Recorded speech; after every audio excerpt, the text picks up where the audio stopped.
Hello again, Internet. This is the next video in the ESX-1 tutorial series. Yeah, I've noticed, I've been watching back on the old videos, there are a couple of things that I've forgotten to mention. Hopefully I'll get through them. The main one being at this point, this part mute option. Maybe I'm going to cover that first. Part mute is a really cool way to kind of just stop sounds being heard. Again, I tend to think of this machine as a performance machine, so this is really useful in a performance context. Let's press play. To mute a sound, you have to hold this part mute button.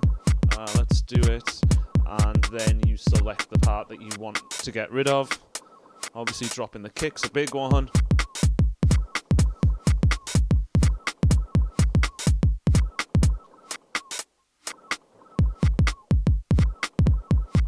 You get the idea. Hold part mute, take the lights out of the of your parts here, and it will stop that sound entirely.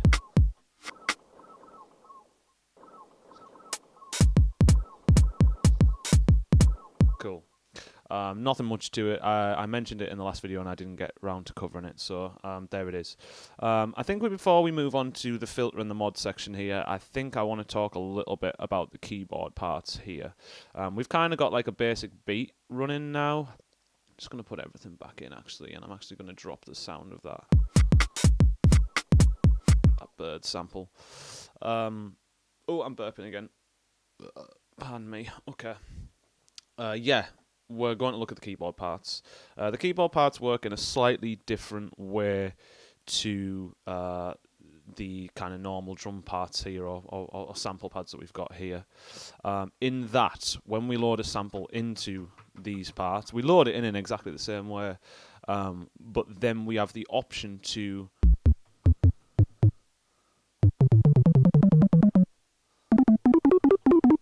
play that part chromatically. Now I've got a kick drum in there, so that's not the most appropriate sound to use in a keyboard. Although it does sound kind of cool. Maybe for like a tuned percussion, like a tuned kick or whatever.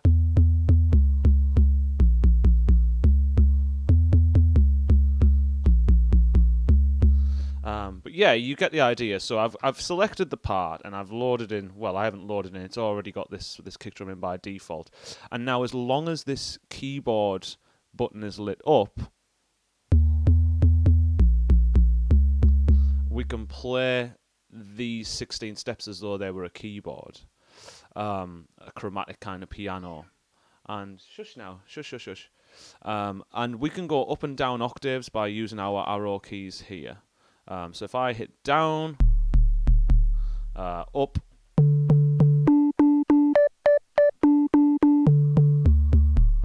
so you've actually got 8 octaves at your fingertips here, which is pretty cool. I'm actually going to go ahead and load in a melodic sample now. So another quick kind of workflow thing. Select the part, hit part edit. I'm going to change my sound here. If I hold shift and then use my jog wheel, it jumps through the parts in cycles of 10 instead of 1. And I know that most of my melodic samples are up the top here. Cool, let's try this D dub techno chord.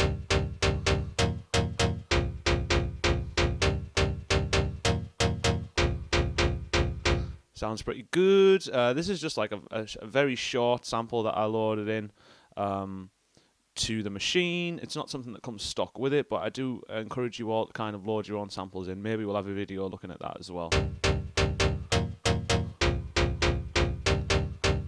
Cool. Now that's all well and good. Maybe we could play along.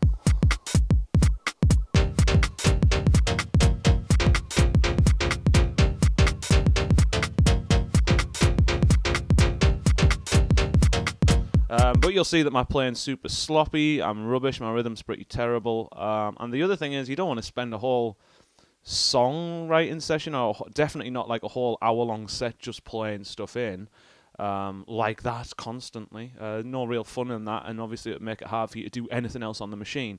So ultimately, we want to get that pattern recorded into the machine. Now there's a way that you can do this with this function called step edit, where we put steps in just like we normally would. The first thing we do is we would take off the keyboard mode, and then we would put the notes where we wanted them.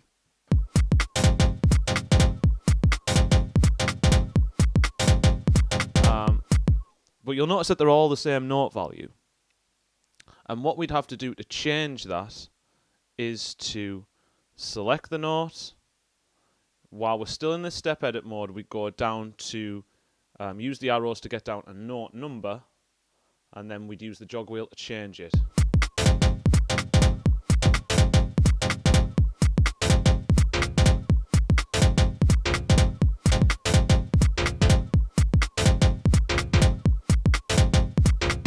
And we have to do that for each individual step. So that's select the note, make sure you're in step edit mode, and then move down to note number and then change your number. That for me is not a super intuitive way to do things.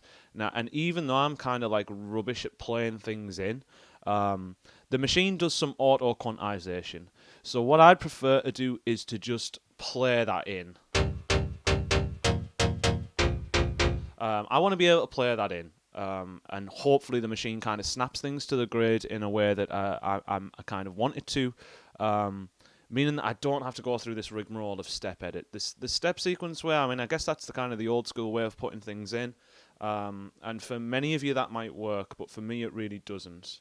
I want to record it in, so here's the way that we do that. Let's play the beat.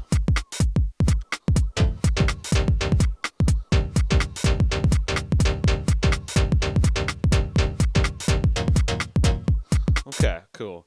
I'd always just jam this out first. So I'd always just be like pressing away, kind of find a little pattern that works for me. Also, I'm running on a 1 bar length right now, which isn't going to be good. I think I'm going to be playing for 2 bars at least here. It might even be a 4 bar kind of pattern that I've got in my head.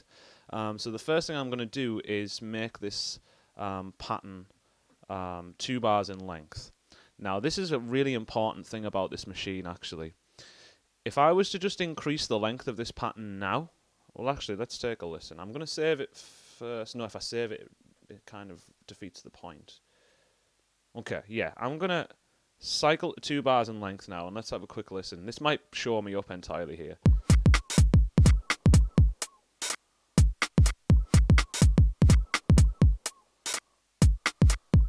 Cool. You can hear that it's not... I was expecting a little bit more than that. Usually when you've got a 1 bar loop running and you want to turn it to a 2 bar loop, usually this second loop that you play, the second part of the bar, it will just default to that kind of 4/4 and nothing else. Now, I know why this has happened. It's because when I've saved this beat before, I already had a 2 bar thing in it. Right, let me just confirm what I'm talking about here and stop chatting shit.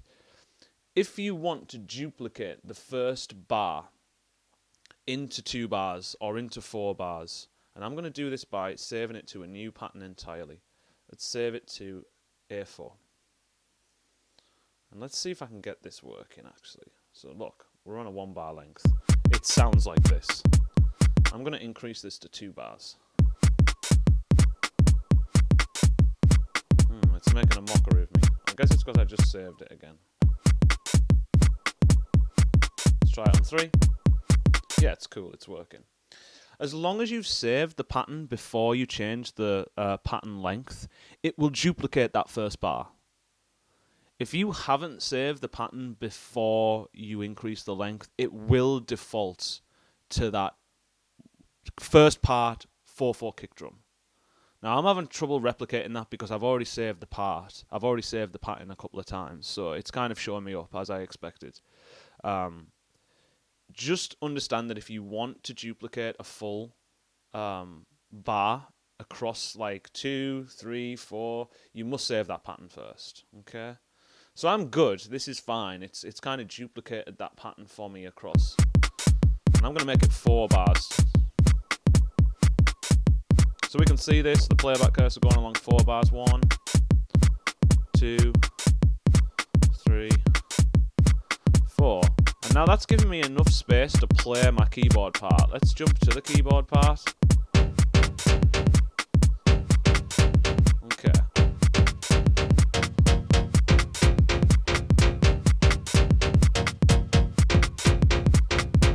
Okay, I know what I want to play now, so let's actually cut the crap and actually get it recorded in. Best way to do this, and I am going to roll it first. I'm just going to roll the pattern for a little while. Kitties, please. As soon as I'm ready, I'm going to hit this record button. 1, 2, 3, and.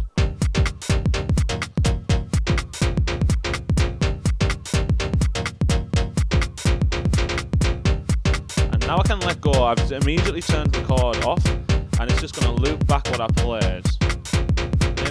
Maybe at this point I'm making some changes to the sound.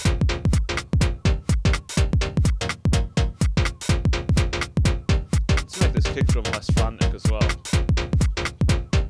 Let's turn it into a 4/4.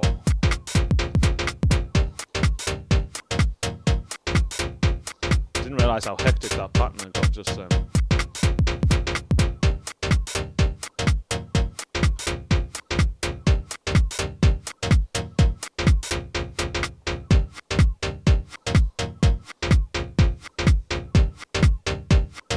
Cool. And you can hear, I actually played it pretty tight there for a change. You can hear that it snapped all of my notes in to the grid pretty perfectly. It kind of in exactly the same way I was hearing it in my head. It kind of played it out. But that was because I was kind of pretty tight with my playing for a change. So yeah, it didn't have to do much, but whatever. Let's look at how we actually see those notes. Say that we have messed up and we want to take one of those notes out or whatever.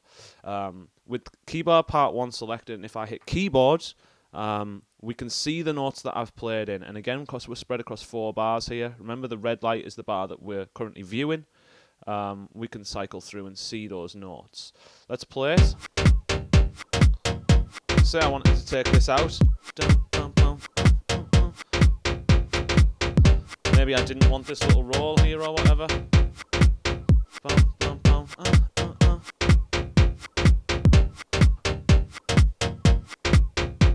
Took this one out.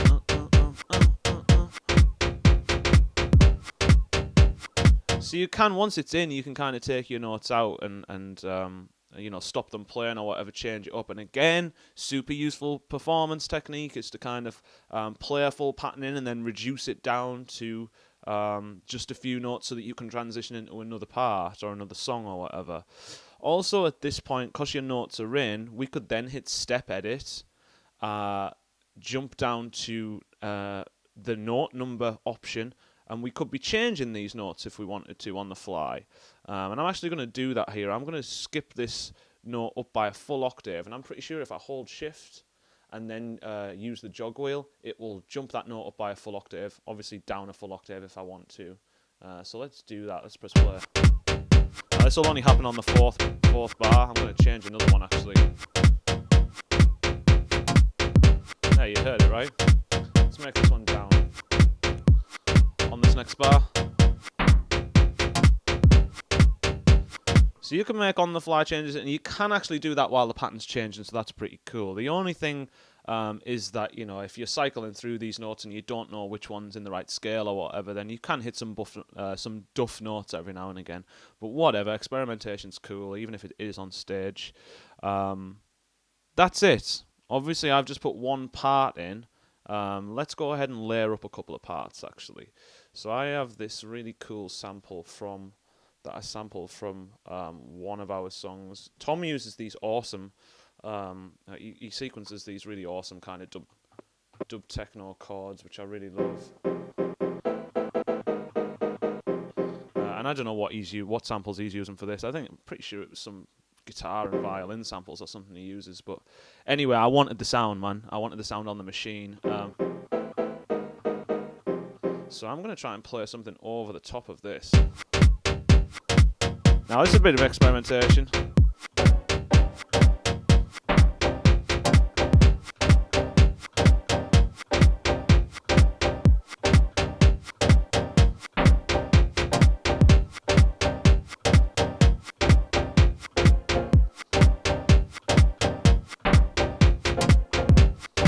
Cool, that's it. Now, I would be filtering that.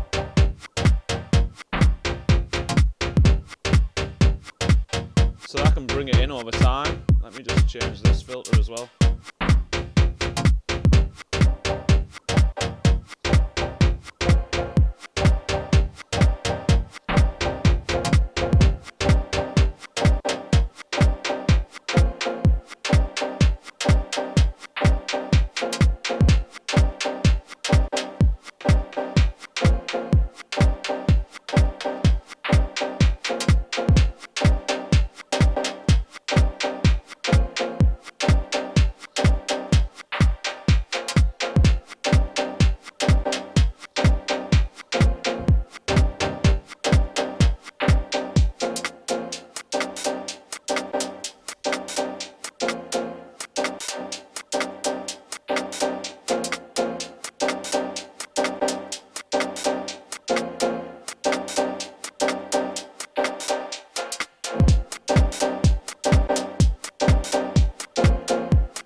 So you can see how useful having two of these keyboard parts is, right? Especially when you start to combine it with the filters, to be able to transition between musical sections, transition between ideas that kind of work together, but then can also become their own section of a live set or of a song or whatever. Cool. I hope that's helped, guys. Getting, being able to kind of sequence your own melodics as well as drum parts. Remember, there's a couple of ways to do it. One of them is the kind of step edit way, where we physically put notes in and we change each step's note value. The other way is to cack-handedly smack your notes in and hit record, let it record that sequence. Hopefully, it quantizes it in the way that you want. Otherwise, you can edit those steps afterwards. Cool. That's it for this vid. Peace.